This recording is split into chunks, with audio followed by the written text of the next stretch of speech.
म्हणत असतो की मराठी इंडस्ट्रीमध्ये थ्रिलर सिनेमे खूप कमी आहेत, तर याचीच उणीव भरून घेण्यासाठी डायरेक्टर नितीन कांबळे घेऊन येत आहेत जिलेबी।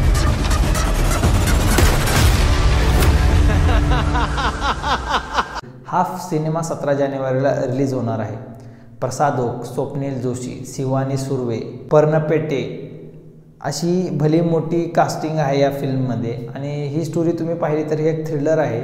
याच्यामध्ये ट्रेलर पाहून तर माझा असा अंदाज आहे की स्वप्नील जोशीचं जे कॅरेक्टर आहे तो एक पोलीस इन्स्पेक्टर असतो आणि त्याचे वडील असतात ते एक पोलीस अधिकारी असतात, जे हाय रँकिंगचे अधिकारी असतात। जे काही करशील ते सरळ मार्गाने करायचं आहे, म्हणजे बाप आहे मी इथे पण आणि डिपार्टमेंटमध्ये पण। जेव्हा मुंबईमध्ये एका फॅमिलीमध्ये उच्चभ्रू फॅमिलीमध्ये जेव्हा एक मर्डर होतो त्यावेळेस तिथून ही कथा सुरू होते असं दिसत आहे।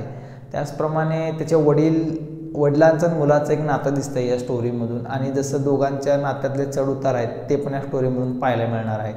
स्वप्नीलचं कॅरेक्टर असं वाटतं की तो एक बिंदास असा पोलीस आहे, तो ऑफ द रेकॉर्ड कामं करणारा अशी त्याची स्टाईल जाणवते ह्या ट्रेलरमधून। आणि त्याचे वडील या उलट आहेत असं जाणवतं एका डायलॉगमधून की बाबा की सरळ मार्गाने काम करायला पाहिजे। म्हणजे याचा अर्थ की स्वप्नीलचं पात्र हे अगोदर बरेच वेळेस बुकच्या बाहेर जाऊन तो केस सॉल्व वगैरे करत असत। ह्या इन्व्हेस्टिगेशन या मर्डरची सुरुवात होते। त्याचप्रमाणे या मर्डरमध्ये अनेक संशयित आरोपी दिसतात आपल्याला, जसं की प्रसाद ओकचं जे पात्र आहे, प्रसाद ओक, शिवानी सुर्वे आणि एक मॅनेजर असं एक पात्र आहे। हे तिघं बहुतेक एकतर फॅमिली मेंबरच असतील असं दिसून येतं याच्यामध्ये। त्याच्यानंतर एक इंटरेस्टिंग कॅरेक्टर असतं ते पर्ण पेटे यांनी साकारले रबीना म्हणून। मेरे को विजय को मार के अपने भाई को आजाद करने का है बस। आता ह्या रबीनाचं आय थिंक असं दिसतंय की तिला तिच्या भावाला सोडवायचं असते आणि विजय हे जे स्वप्नील जोशीचे कॅरेक्टर आहे पोलीस, त्या विजयला तिला सूड उगवायचा असतो। आता त्यांचं काय कारण हे पाहण्यासाठी तर मला सिनेमा बघावाच लागेल अर्थातच। शिवानी सुर्वेचं जे कॅरेक्टर असं दिसतंय की ते खूप रहस्यमय आहे। पुरावे इग्नोर करताय मॅडम। ह्या अशा पेपर्सच्या धमक्या मला देऊ नका, असे 100 पेपर्स तयार करू शकते मी। स्ट्रॉंग कॅरेक्टर आहे तिचं पण।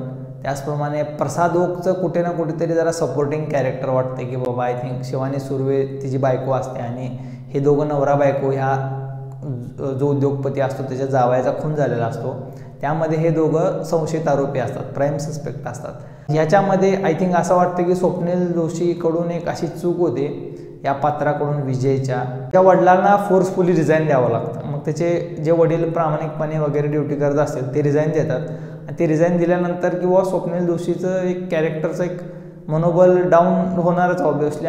त्याला या केसचा लवकरात लवकर छडा लावून आपल्या वडिलांची इज्जत वगैरे ऑब्व्हियसली ते वडिलांच्या नजरेमध्ये उठणं आणि ती सगळी गेलेली आब्रू आहे ती मिळवायची असते असं हे पात्र रंगवलेलं दिसते। प्रसाद ओकचं कॅरेक्टर कुठं ना कुठे थोडं ग्रे कॅरेक्टर वाटतंय मला, कारण की ते कॅरेक्टरचे जसं डायलॉगांजवळ त्यांना ट्रेलरमध्ये टाईम दिलेला आहे प्रसाद ओकला, कारण की प्रसाद ओकला स्क्रीन टाईम खूप कमी दिला आहे ट्रेलरमध्ये, तरी स्वप्नील जोशीला जास्त स्क्रीन टाईम आहे। इंटरेस्टिंग आहे ह्या शिवानी सुर्वे आणि पर्ण पेटे यांची भूमिका पाहण्यासाठी की त्यांचं जे एक महिलांचं स्ट्रॉंग कॅरेक्टर दिलेलं आहे त्याचा तो एक थोडा मला आवडला ह्याच्यामधला की बाबा ठीक आहे महिला पात्र पण इथे कुठे ना कुठेतरी लीड करताय स्टोरीला, तर त्यासाठी नक्कीच हा फिल्म बघायला पाहिजे। मी नक्कीच हा सिनेमा रेकमेंड करणार आहे। 17 जानेवारी आपल्या जवळच्या सिनेमागृहात येणार आहे, नक्कीच जाऊन बघा। ज्यावेळेस सिनेमे येतील मराठीचे मी ते बोलत राहील त्यांच्या ट्रेलरबद्दल, त्यांच्या काय बातम्या असतील तर अशा बातम्यांसाठी, अशा रिव्ह्यूजसाठी, रिॲक्शन ट्रेलरच्या रिव्ह्यूजसाठी, फिल्मच्या रिव्ह्यूजसाठी आपल्या चॅनलला सबस्क्राईब करा। लवकरच मी नवीन सिरीज सुरू करतोय जे फिल्म्स आहेत त्यांना ॲक्च्युली मी फिल्मचं ॲनालाइज करतो, मी रिव्ह्यू नाही करत। त्यांचं ब्रेकडाऊन तुम्हाला पुढे दिसणार आहे की बाबा त्याच्यानंतर आर्ट डिरेक्शन कसं आहे, कॅमेरा कसा आहे, लाईट कशी वापरेल त्याच्यामध्ये, स्टोरी कसं आहे, त्याचं स्ट्रक्चर कसं आहे, त्याची मांडणी कशी केली, ॲक्टिंग कशी आहे, हे मी नंतरचे ज्यावेळेस मी फिल्म बघेल ज्यावेळेस मी पूर्ण ॲनालाइजचा व्हिडिओ करेल त्यावेळेस मी हे नक्कीच बनवेल।